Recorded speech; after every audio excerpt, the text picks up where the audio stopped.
में जैसा चिंतन होगा अगला जन्म वैसा ही हो जाएगा। आओ परेशान है, ये मोह नहीं है। हम मर जाएंगे तो फिर बच्चों का क्या होगा? अरे मर के देखो तो सही, जो होगा सो देखा जाएगा। तुम्हारे ऊपर वाले भी तो ऊपर चले गए मर के।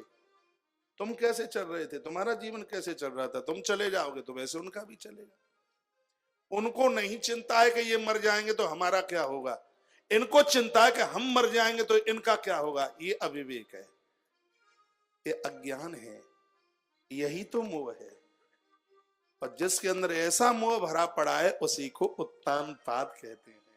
पंचो बात समझ में आ रही है ना? खाद है, धन्यवाद। वह उत्तानपाद है। उत्तानपाद की दो पत्नियां हैं। ईश्वर ने यदि किसी को भोग की बुद्धि दी है तो उसको भजन वाली बुद्धि भी दी है, ऐसी बात नहीं है, उसको सुनीति भी दी है। भोग से स्नेह प्रेम करोगे तो वहां उत्तम पैदा होगा। चलते समय लात मारेगा, जाते समय लात मारेगा। और दो तरह की ही संतान जन्म लेती है, एक तो श्रवण कुमार की तरह, एक धुंधुकारी की तरह। ये सब कुछ जन्म देने में हाथ आपका है।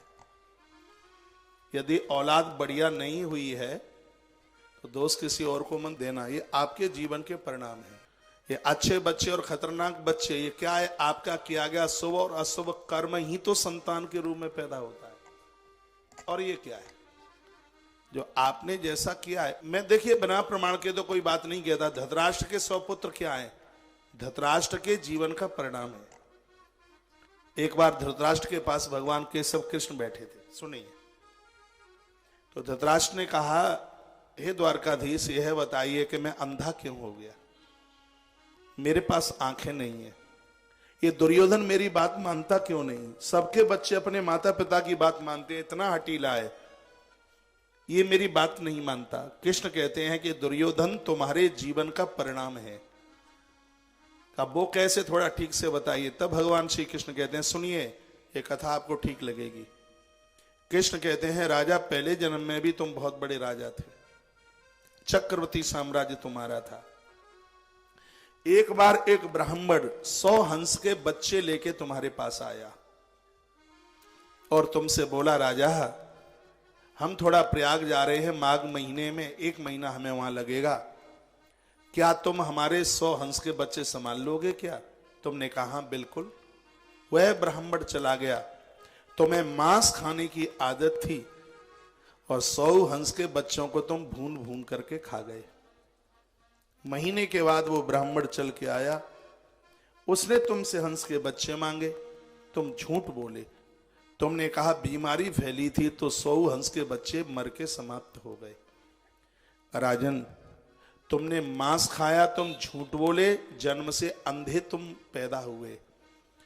तुमने उन हंस के बच्चों को मारा, उनको खाया, वही हंस के 100 बच्चे तुम्हारे दुर्योधन दुशासन तुमसे बदला लेने के लिए तुम्हारे पुत्र बन करके आए। ये महाभारत में भगवान कृष्ण का शब्द है। परमात्मा कृष्ण कहते हैं, राजन, व्यक्ति का शुभ और अशुभ कर्म ही उसके यहां उसकी औलाद बन करके आकर के पैदा होता है। तो फिर संतान ऐसी खतरनाक पैदा हुई है, आप किसी और को दोष नहीं दे सकते। दशरथ बनोगे तो राम ही पैदा होगा। हाँ, दशरथ बनने की कोशिश कीजिए। ऐसी ये कथा है। उत्तानपाद नाम का राजा सुनीति रानी को इसके साथ विवाह किया। जो कोई बहुत बड़ी जगह पर बैठा है और उसके पास ऐसा चरित्र है, फिर कोई किसी दूसरी नारी को स्वीकार नहीं करता। एक कोई श्रीमान सुबह गुरु दीक्षा में मेरे पास थे, कहते महाराज जी एक मंत्र दे दो, विवाह हो जाए। पहले मैं बहुत देर तक उसकी तरफ देखता रहा। मैंने पूछा उम्र कितनी है? उसने कहा 53 साल। व्यास गद्य गलत नहीं है कुछ भी। मैंने कहा 7 वर्ष और रुक जाओ, विवाह का योग 60 में अच्छा बनेगा। वो मजाक नहीं कर रहा था, हकीकत में विवाह के लिए। तो बोलता है इस कागज में कुछ लिख दो। मैंने उसमें लिखा कि भगवान का भजन कर लो तो ही उद्धार है। यदि तुमने शादी कर ली तो आज से ही मरने की तैयारी कर लेना। नीचे उस पर सिग्नेचर किया। मेरे पास में और भी कुछ लोग बैठे थे, बड़े हंस रहे थे। वो आगरा से चल के आया यहां तक, 53 में विवाह मांगता है। कुछ दिनों के बाद तो मरघट इंतजार करेगा। उम्र कितनी है? हमने कहा जितना तू घरवाली के लिए तरस रहा है उतना तू अब जगत वाले के लिए तरसना शुरू कर दे, उद्धार आत्म कल्याण हो जाएगा। वीडियो आपको अच्छी लगी है तो इसको लाइक कीजिए और इसको आगे शेयर भी कीजिए। तुलसी तपोवन यूट्यूब चैनल को यदि आप पहली बार सुन रहे हैं तो इसको आप सब्सक्राइब करना और बेल आइकॉन दबाना आप न भूलें। इन्हीं शब्दों के साथ जय श्री कृष्ण, जय श्री राम, जय गौ माता, जय राधे श्याम। आपका दिन और आपकी रात्रि अतमे मंगल में।